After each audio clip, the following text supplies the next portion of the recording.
GitHub name is Calorie. I mainly focus on Kubernetes project and SQL storage. If you have any question about the Karpenter, you can send me in Kubernetes Slack. Thank you. Okay, and today we are excited to talk about something that every Kubernetes user has to do with updates. How many of you have ever run into issues when updating Kubernetes clusters? Raise your hand. So lots of. So we all know that upgrading Kubernetes can sometimes feel like a headache. Even small updates can cause issues like inconsistent node configurations, downtime, or compatibility problems. But what if you could automate this process and make it seamless with zero downtime? And that's exactly what we will dive into today. And before we get into the automation details, let's first talk about why it's critical to keep your Kubernetes data plane updated, especially when it's running on the public cloud. First, one common reason for updating the data plane is the need to modify node configurations, such as tweaking Kubernetes startup parameters or upgrading the OS version used by the nodes. Keeping configurations up to date ensures smooth operation and workload compatibility. And second, new Kubernetes versions come with security patches, performance improvements, and new features. Skipping updates can lead to vulnerabilities and reduce cluster reliability. Lastly, Kubernetes releases evolve rapidly, as we all know. If the data plane lags behind, incompatibilities can arise, leading to unexpected failures. This sync helps avoid that and keeps the entire cluster running smoothly. And clearly, updating the Kubernetes data plane is important, but they also come with challenges. If not handled properly, things can go wrong, sometimes with serious consequences. Let's take a look at some of the risks involved in updating the data plane. First, if not all nodes are updated, differences in Kubernetes versions or OS configurations can lead to unpredictable behavior and application failures. Second, if you manage several clusters, manually upgrading each data plane can be a tedious and resource-intensive task, delaying deployments, and consuming valuable engineering hours. Third, there's always a risk of service downtime during the update. If workloads are not properly drained or rescheduled, disruptions can occur affecting service available. Finally, rollback can be difficult. If something goes wrong mid-update, stopping or reverting the process isn't always easy. Without a solid rollback strategy, teams may struggle to recover quickly, leading extended outages or instability. So, how do we fix this? How do we make Kubernetes updates smooth and safe? For that, I will hand over to Baofa, who's going to walk you through how to automate Kubernetes updates the right way. Okay, great. When it comes to upgrading your cluster, there are two parts that need to be upgraded, the master and the node. The master needs to be updated first, and then the node can follow. Before we dive into the Karpenter to replace nodes, let's take a look at the process. Let's say we want to upgrade the Kubernetes version from 1.26 to 1.27 on a node pool with 3 nodes, which are several deployments and pods running inside it. When upgrading nodes, there are a few different strategies that you can use. There are 2 that I want to focus: rolling update and migration use node pool. The simple way to update your Kubernetes nodes is rolling update. The rolling updates works in the following way. One by one, a node is ready coded so that there are no more pods running on that node. The node is deleted, and a new node is created with the updated Kubernetes version. Once the node is up and running, the next node is updated, and so on and so forth. It does have a few drawbacks.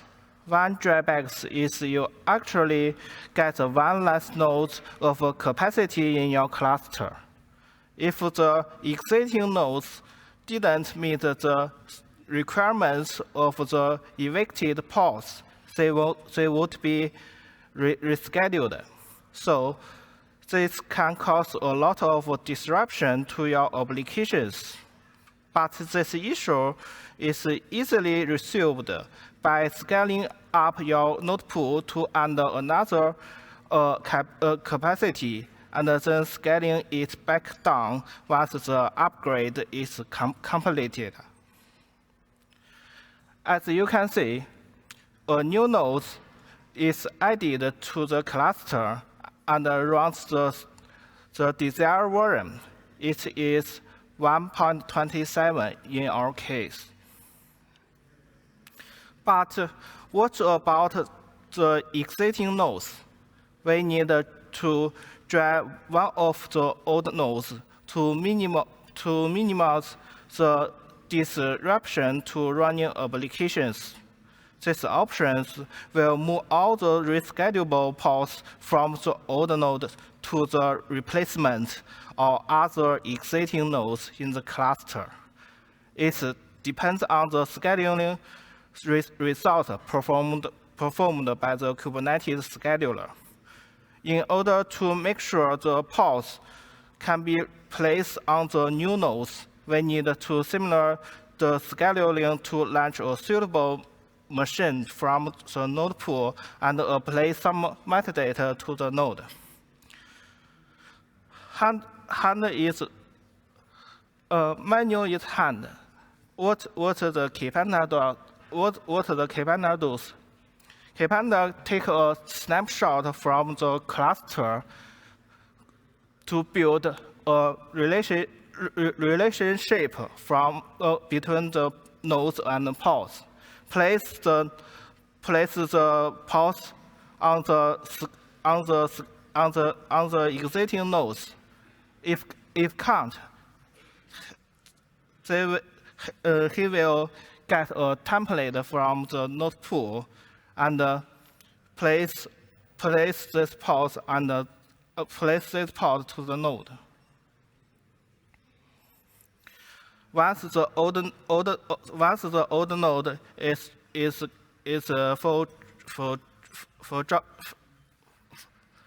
completed, the old node can be deleted. Repeat it until all the nodes in the cluster have been upgraded. Karpenter provides a feature called draft to update your nodes like we just described. You can only update the node pool and the node class object. It will take care of the rest.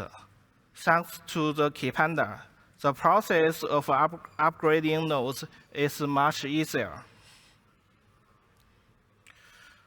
Node pool sets a construct on the node that can be created by the Karpenter, and the pods can run on these nodes. Additionally, it also allows the pods to request the nodes based on the instance type, OS, or other attributes by adding some specification to the Kubernetes deployment manifest. A node class is where you define which subnet, security group, AMI role the nodes will use. Karpenter uses node claim to manage the life cycle of Kubernetes nodes. It serves as a request for the capacity. Karpenter creates a node claim in response to create a to prevention and disruption need. This image shows how the Karpenter works. Whatever Karpenter creates a node claim, it asks the cloud provider to create an instance, register linked the created nodes with the node claim, and waiting for the node and its resource to be ready. If a node is created, if the node claim is deleted, the node will be deleted.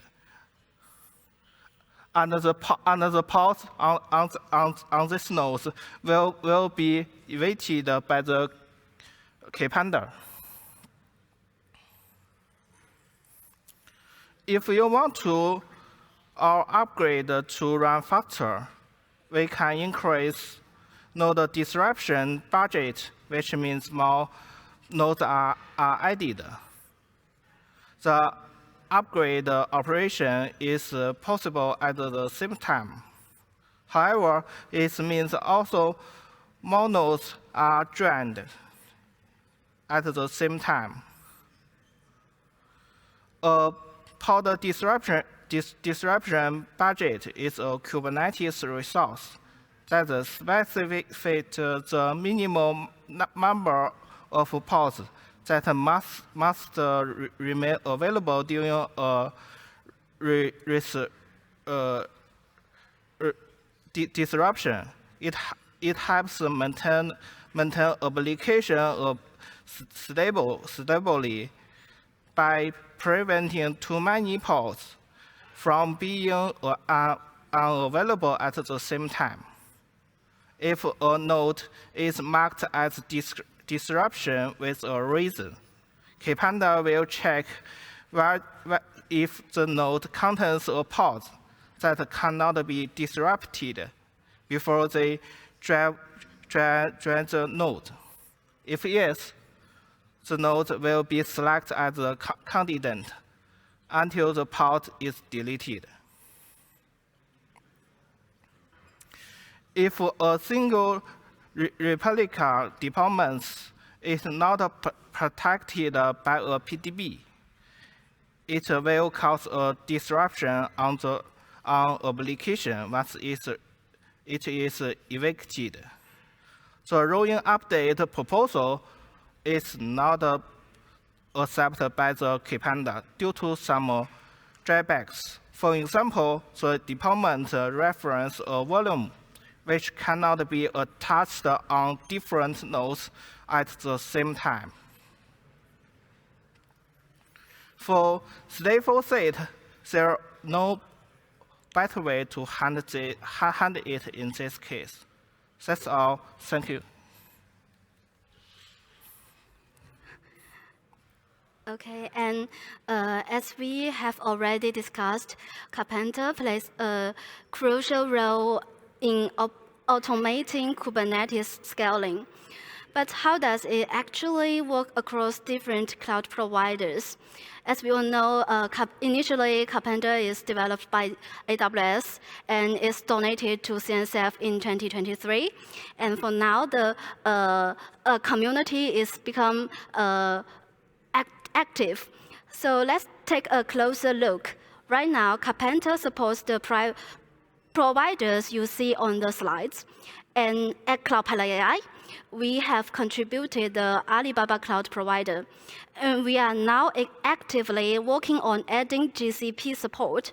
The GCP integration is still in development, and it will be available in next 2 months. So stay tuned. But like any other tools, Karpenter isn't perfect. Let's talk about some of its current limitations. First, there's no gradual update control. Right now, node updates happen without intermediate state checks or fine-grained controls, which means you can post the updates in progress. This can lead to unintended disruptions. Second, Karpenter doesn't have a built-in fallback strategy. If something goes wrong, like an AMI incompatibility that crashes a critical service. There's no automated rollback. That makes recovery much harder and slower. Finally, in certain scenarios, especially for migration-sensitive applications like real-time gaming, Karpenter doesn't account for the best timing for node migrations. Without careful coordination, scaling down at the wrong moment can disrupt services. Okay, now let's talk about how we extend its features. At CloudPilot, we offered a managed Karpenter cloud service with intelligent features that take cloud management to the next level. First, intelligent node selection. Instead of just provisioning nodes based on basic rules, CloudPilot analyzes workload characteristics, cost data, and CPU architectures across AWS, Azure, and Google Cloud. This ensures you get the most cost-effective instances while balancing performance and stability. Second, spot automation with advanced interruption prediction. Spot instances are great for cost savings, but they have come with a big risk, sudden termination, often with just a few minutes notice. But CloudPilot AI changed that by predicting interruptions up to 120 minutes in advance, using machine learning trained on historical patterns. But prediction alone isn't enough, and we pair it with automated migration strategies, seamless moving workloads before an instance is reclaimed. This means you can use spot instances with confidence. So to sum up, CloudPilot builds on Karpenter's strengths, giving you smarter scheduling, better management, and most cost savings without compromising reliability. Instead of just provisioning resources, it helps you provision the right resources at the right time. So that wraps up our talk. If you'd like to dive deeper, here are some useful links for Karpenter. Also, these slides are already available online, so feel to check them out later. And we have a Karpenter kiosk at Project Pavilion. And if you have any questions, welcome to our booth tomorrow morning and ask any questions you like. Yeah, and here's the feedback QR code. We would love to hear from you. Thank you.